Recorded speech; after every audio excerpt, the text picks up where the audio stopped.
Well, thank you for being invited from the northern Norway and all the way here to tell about what's happening there.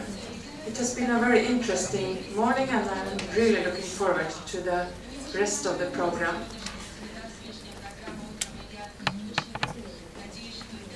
The city of Tromsø is located at 70 degrees north, and it's the largest city in northern Norway with 70,000 inhabitants, so it isn't that big.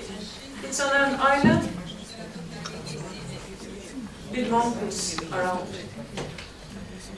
The winter temperatures are not that cold, it's fairly below -10 degrees, but we have heavy snow loads, really heavy sometimes. And the summer is very short and chilly and rainy. But we have midnight sun, and that's the compensation for the winters without sun. Tromsø is fast growing and has been fast growing the last 15-20 years at least. And the need for kindergartens are constant and are still there, even though we are fast building.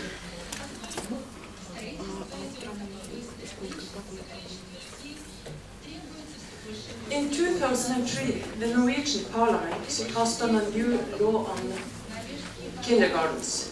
The municipalities got a statutory duty to ensure full daycare coverage by the end of 2005. That's in 2 years. In addition to this, a few years previously, they were also carried out a reform of the primary school, where the school age was reduced from 7 years to 6 years.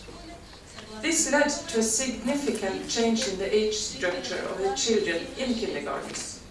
Municipalities will now need to provide daycare services to many more children than before, and this offer had to be adapted for younger children than earlier, and that the existing nurseries were built for. Today, every child between the age of 1 year and 5 years is, if the parents want a place for them in the kindergarten, the municipalities has to prepare for that. So this means that the municipality of Tromsø in these years has been building 17 new kindergartens.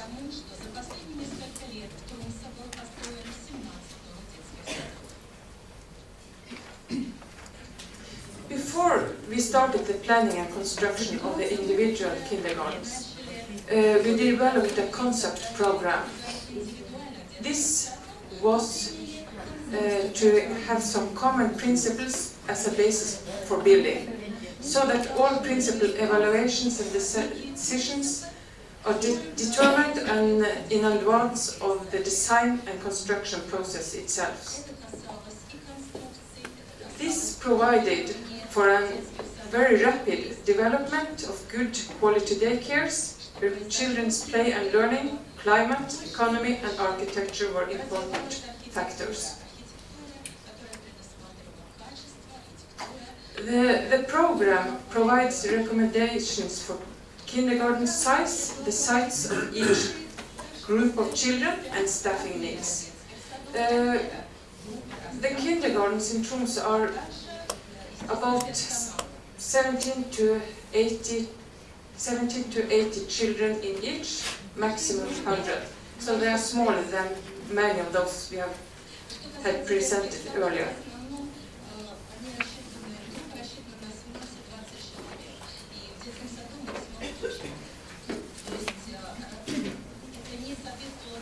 This is a principal sketch that is showing the most important areas in the kindergarten. This, in the corners, are the home areas, and those are the private rooms for the children. This, with an L, is the learning and playing rooms, small rooms, and then we have a large common hall which everyone can use. In addition, lots of wardrobes.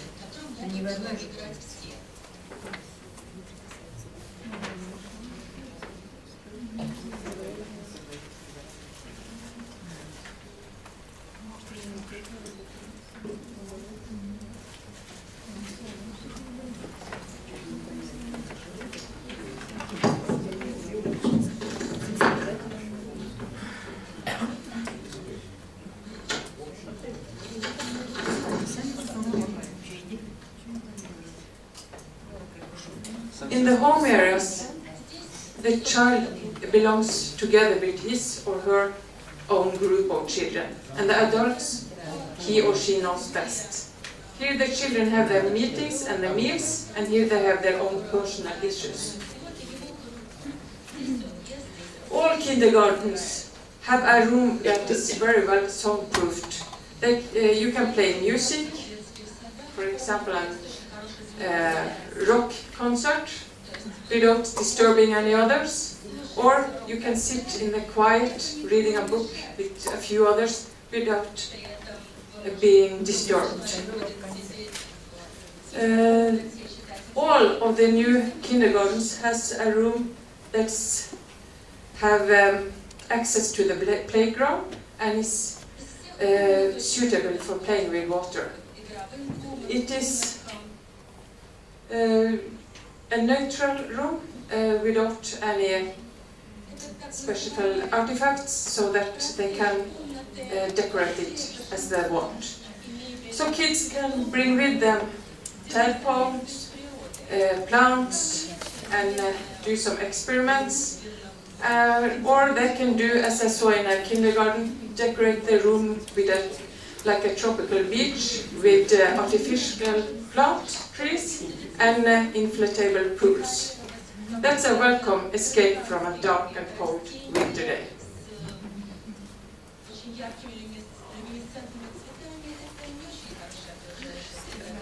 Important is this large common hall. This is a room with extra high ceiling and plenty of space, so one can gather all the children in the kindergarten at one time. The room is used for theater performances, singing, parties, or gymnastics. It's normally furnished with a portable stage, like here, mats, wall bars,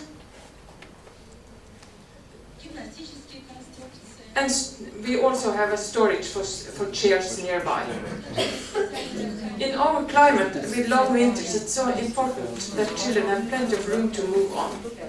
And the long corridors, which are open to the rooms beneath with transparent glasses, are commonly used for running competitions or cycling competitions.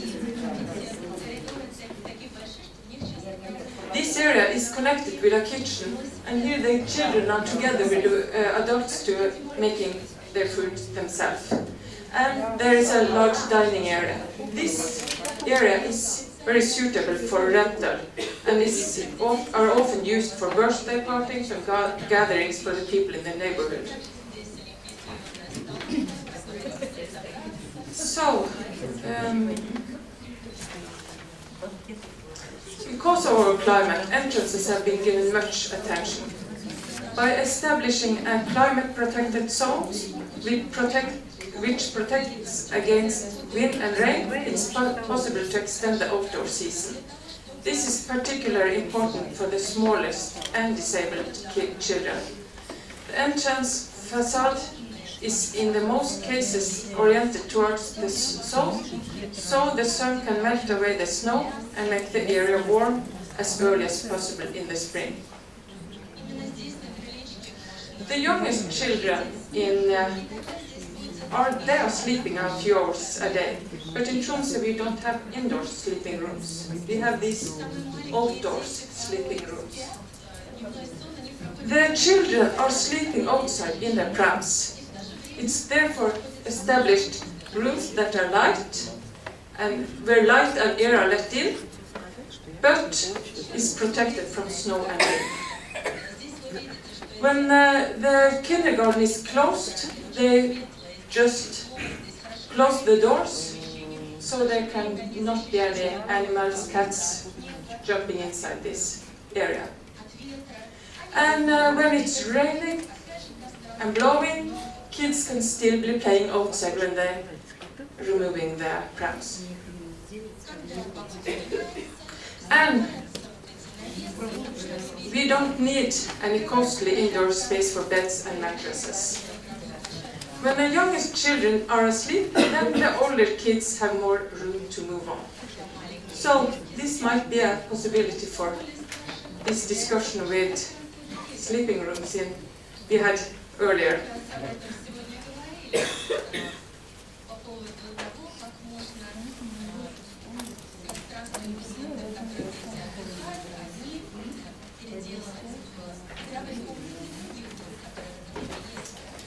So, our climate leads to a need for storage and drying of a lot of clothes for both children and adults.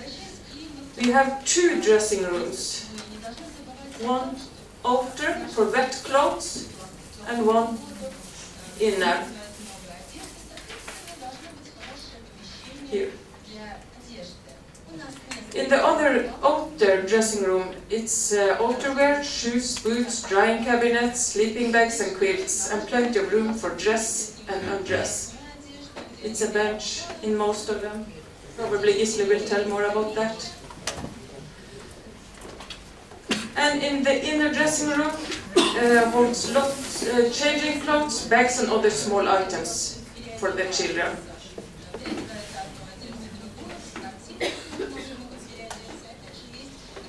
The latest kindergarten is a passive house with a focus on low energy use.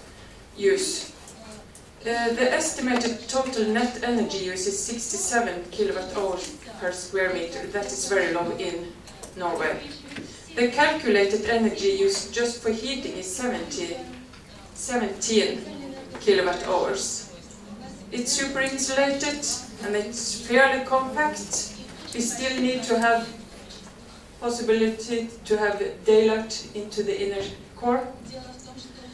And we have heat recovery on ventilation air, 85%, and a ground to water heat pump. This kindergarten was opened at 1st April this year. We started this construction phase for these 17 new kindergartens with a design competition, and Gisle Løkke was one of the winners of that competition, and his firm has designed 6 of these new kindergartens, and I think you will enjoy what he will show you. Excellent. Thank you. I'll try to do this final part of the presentation quite light and enjoyable, hopefully. This is from our side a little bit experimental approach. We had to adapt to what the municipality had decided about the organization and the overall structure of the kindergarten, but we focused mainly on how to sort of handle the playing situation within the kindergarten, and also the interconnection between the outdoor areas and indoor areas. So this is one of the kindergartens, just from the competition. As I said, we emphasized on playing. In Norway, I think that's the pedagogical issue, that the playing is really what we are trying to make the kids doing. And we don't even have to make them doing it, they do play. If you try to follow my second youngest daughter, she is almost 3 years old, and I've been more aware of trying to follow her through the streets of a city or through the nature, and she's playing with everything. So we don't really need to make tools or artifacts looking like playing elements. It's enough to have a tree or a rock or whatever it is, kids will play with it. And I think that is something to take into consideration also. What kind of environment do we provide our kids with? And we made a concept also for the outer area, working with some fences or some elements that could be anything, and they could be gathered together in different shapes and could sort of provide different playing conditions. Unfortunately, this has not been implemented, but still there are some elements in the outdoor areas as well. So this is a typical situation. We are quite occupied with as Beate introduced, the angle of the sun is quite low, even in the summertime, midsummer. It's never more than 43 degrees, which means that we have to be quite aware of to sort of catch the heat from the sun and also make it a part of the interior environment. So we are going from the outer areas into the inner areas of the kindergarten. And what we see here is that we are working with spaces of different kind, different shape, different quality, to sort of, there's no corridors in this, as corridors has been an issue through many of these presentations, there are no corridors in these kindergartens. All the spaces, all the functions, all the programs are sort of interconnected into other programs. And I think that's also quite important, both because we have a quite limited space that we can build on, and that is the idea of all spaces being a part of playing grounds of different kinds. Yeah. So this is a basic element, of course. This is the outdoor wardrobe, where the kids are coming in and they can be really dirty. We allow the kids to be really dirty. And then we can sort of remove the worst dirt, and then you entering into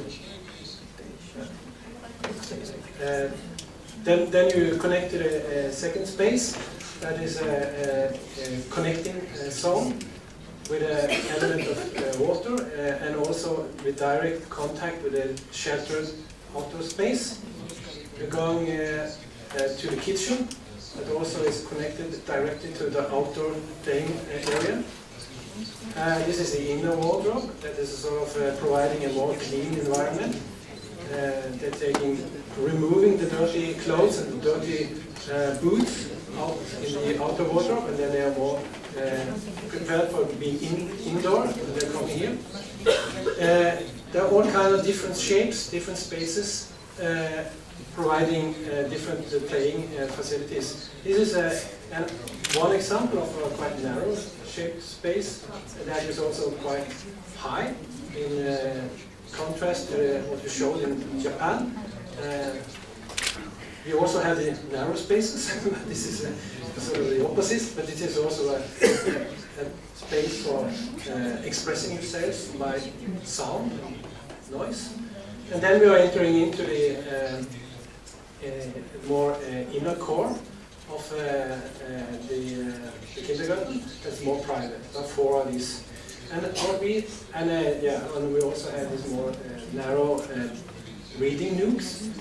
And the most narrow space is maybe the mezzanine that we also have made, but also have this contact to the sky. This is quite nice, even in the winter time when there's no sun, and then you can, if you're lucky, you can see the stars and you can see the northern lights through this sky light. I will emphasize a little bit on what we made as a proposal for this inner core. We made 2 walls that could be turned in different positions, and altogether you can provide really different spaces with these walls. The idea was not to make specific playing elements, but to sort of program and make these walls containing various programs, various ways of playing, and that they could both shape different spaces and also be used for play. And here we saw 2 examples of different spaces. So we made a concept for how to sort of make these walls differently. And I'm just going through some of them, showing the result of that. I'm not going into details. Walking through, climbing, storing. You can see it here. We also made pillars fitting into some of these holes, so you could close it and you could open it. We made space for possibilities for puppet theater and other things you can see here. The idea is that you can sort of fold everything together and you can open it up whenever you wanted to use it. And this is some other examples of how we sort of, and there are several different examples.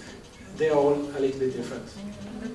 The inspirations come from the fairy tales, for instance, and maybe the most famous one, Alice in Wonderland, or the sort of the environment changes when you're getting through something, and also the narrow space, or this sort of tube-like entrance into the secret playing space. So this is a sort of showing how kids could move through this space, through this house, where the grown-up could not access if you wanted to be like that. Of course, it's a little bit an illusion because the grown-ups they are quite in control of what's going on.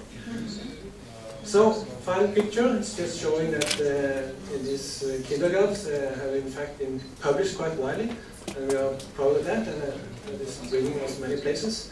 So, thank you. Could you say what's the cost of this school per square meter, and how does it relate to different schools? Well, the cost is about 3,200 euro, and that's the total cost for the whole investment. Per square meter. Pardon me?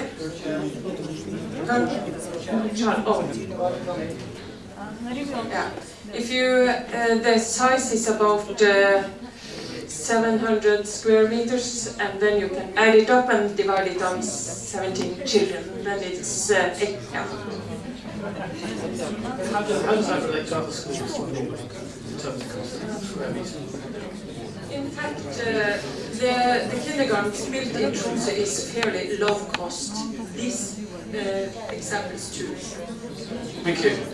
I have another question, like, what is your strategy against snow? Because Australia shows how they fight sun, they fight tsunami, and you should fight snow. We are interested. We are not fighting with snow, we are playing with snow. That's the way we live in the snow. When it's 2 meters of snow, you can't really fight it, you have to live with it. I think you know in Japan as well, there can be a lot of snow. So we get the biggest snow is about 12 meters. Yeah. 12 meters. That's accumulated. Yeah, accumulated 12 meters, and the amount of snow we get is 100 meters. But I think the all-time record in Japan has been 2 meters and 4 meters. It's not on? It is now. Thank you. Is there anyone else who... If you could repeat the question, because the interpreter couldn't translate. I am saying we are not fighting against the snow, we are living with the snow. That's a big difference. So you have to sort of adapt to the environmental conditions. You can't fight it. Easy as you guys. Okay, thank you very much.